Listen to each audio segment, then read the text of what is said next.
Hey, so before I start, I just wanted to say this video idea came to me from a college professor I had, and it's only a theory, okay? Got that? A theory. Good. So, Africa is pretty amazing. It's a rich land with some spectacular resources and natural beauty. It contains the world's second largest rainforest, the Congo rainforest. Impressive deposits of gold, iron, and copper are to be found here, among many other minerals, and it features some of the richest wildlife areas on the globe. But also, today, many places in Africa lag behind the rest of the world when it comes to life expectancy, income, and access to resources like fresh water and food. This leads many to ask why, in a land so abundant with resources, is there such scarcity and lack of development? Well, as it turns out, geography might be to blame. Many people connect the issues plaguing Africa today back to colonialism, which is a fair assessment, but for me, it doesn't really capture the full picture. That's not to say colonialism hasn't had horrific and lasting consequences on the people of Africa, but it's possible that the true issue is one with the continent itself. All of this might come down to the fact that Africa is longer than it is wide. Really. Here's Eurasia, Europe and Asia. You can see it's much longer than it is tall. But looking at Africa, it's virtually the opposite, stacked vertically, taller than it is long. This might not sound like a big deal, but just you wait. So if you haven't realized, depending on your latitude, the climate of an area will change. Near the equator will be hot and humid, while near the poles will be cold and dry, for the most part. But changing longitude doesn't really affect these things. So being longer than tall, Eurasia has mostly the same climate types throughout, whereas Africa passes through many different climate zones. It starts with a Mediterranean climate, which quickly becomes semi-desert. Full desert is next, then it's back to semi-desert, sometimes called the Sahel. After the Sahel comes grasslands, which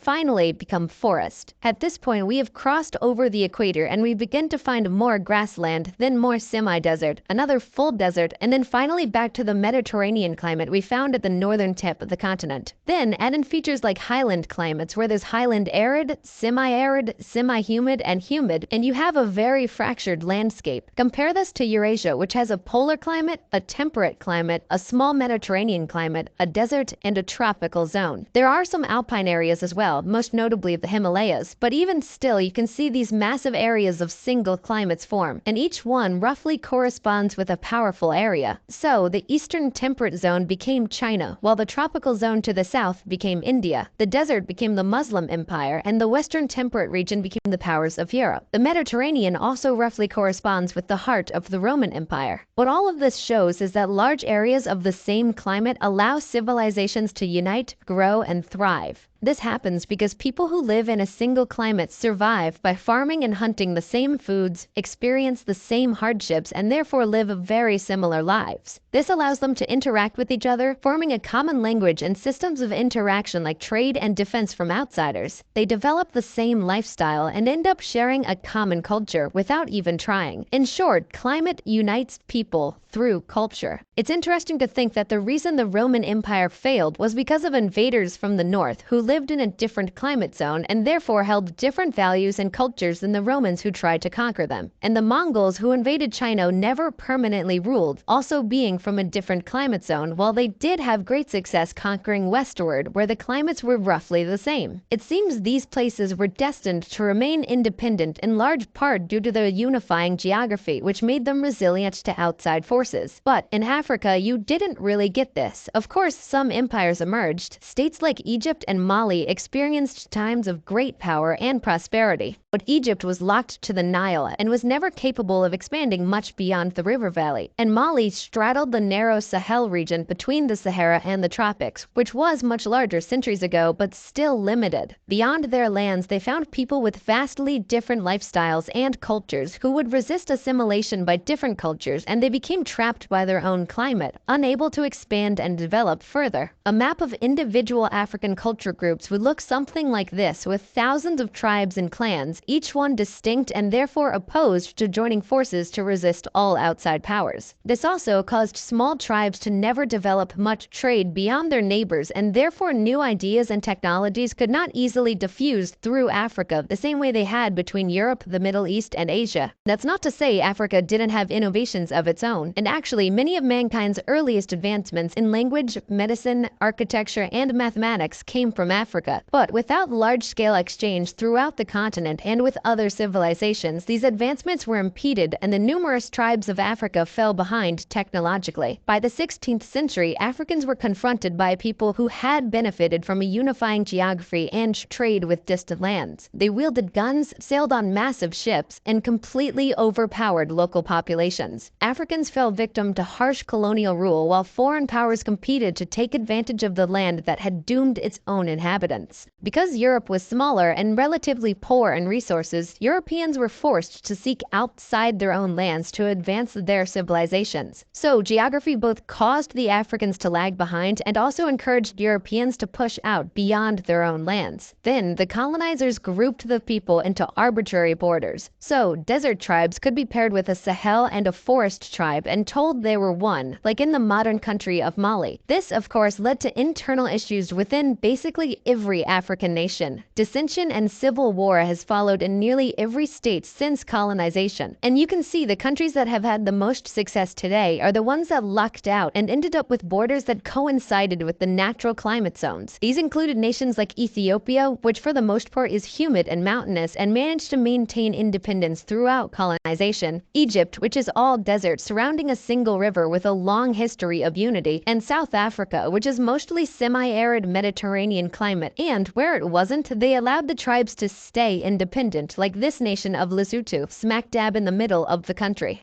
There are, of course, simplifications in all of this, but generally speaking, this is how geography made it difficult for African empires to expand and withstand the test of time. Thanks for watching. I hope I didn't step on too many toes with this one. Let me know how I did in the comments. Again, this is just a theory I learned, and of course, other factors were at play as well. If you want to see more like this, why not subscribe and give this video a like? I'll be back next week with another video. Thanks.